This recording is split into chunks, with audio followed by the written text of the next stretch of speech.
I have a little bit of a gap right here and wheel around this. So what I'm going to do is clamp it, pull it tight this way, and clamp it down. And these things I'm using as spacers are for another project. I don't know what these are called, easy locks. And they happen to be probably within about a 32nd of what I need as far as a spacer. So I'm just going to use them as spacers to try to keep this piece centered on this piece.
Okay, this is the first leg getting close to the completion.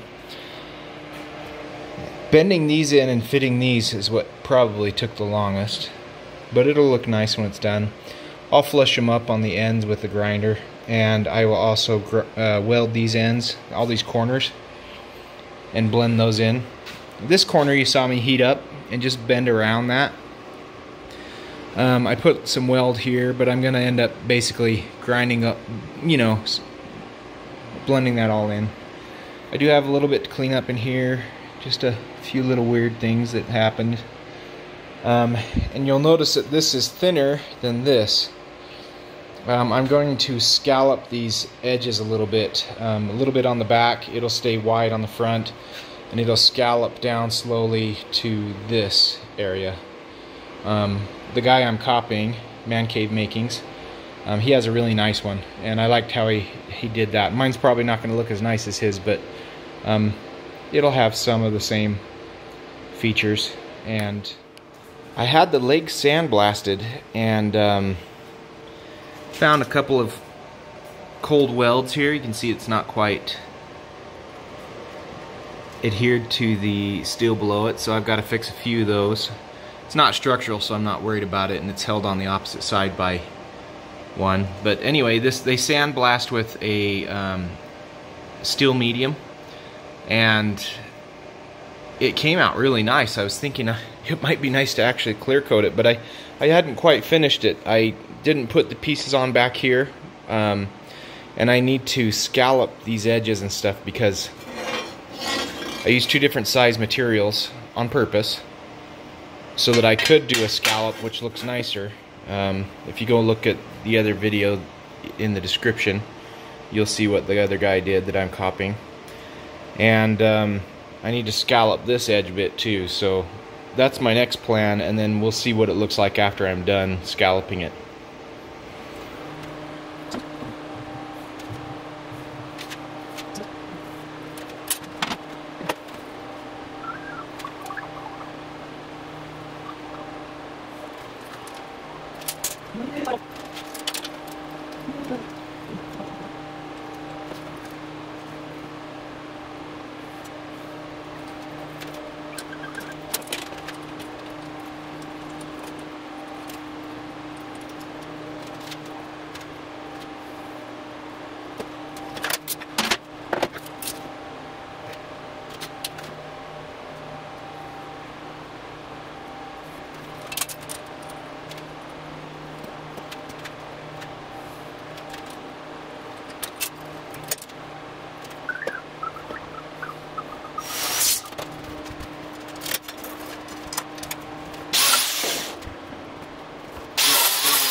Look at that. That takes it down fast. That's so awesome.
Could do a round top for the stool like this, and it would probably look a little better, but I'm thinking about going with this because it's more ergonomic.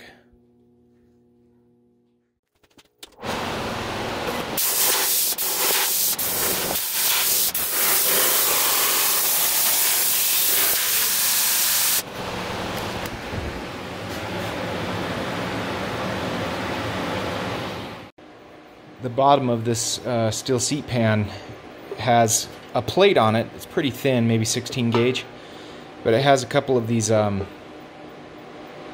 a few of these like little triangles that are built in here, I'm assuming for tractors or something.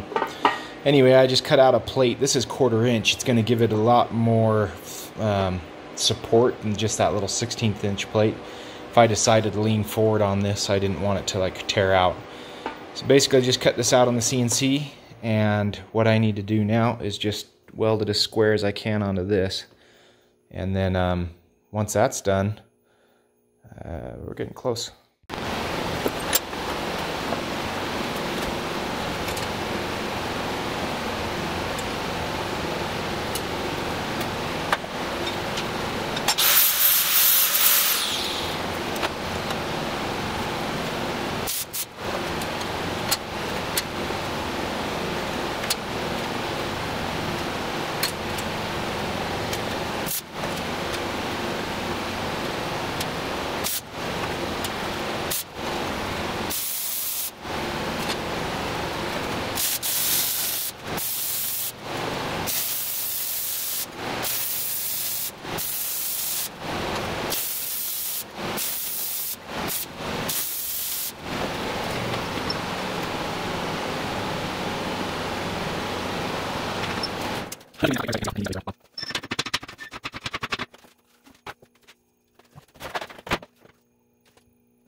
What you can't see me doing here is I'm running some small 1/4 inch threaded rod down through those holes that were already in the tractor seat, and I'm going to weld those studs in and then just run some nuts up from the bottom to attach the seat that way.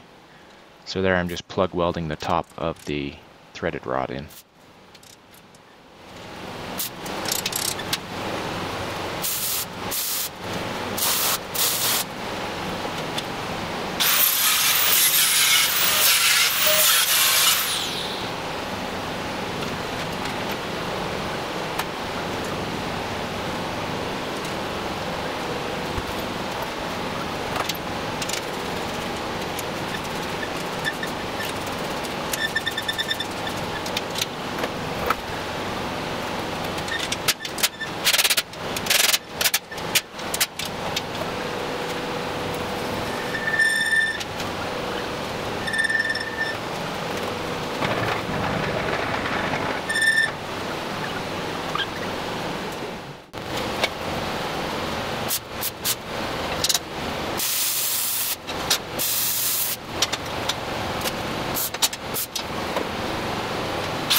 The fabrication is done.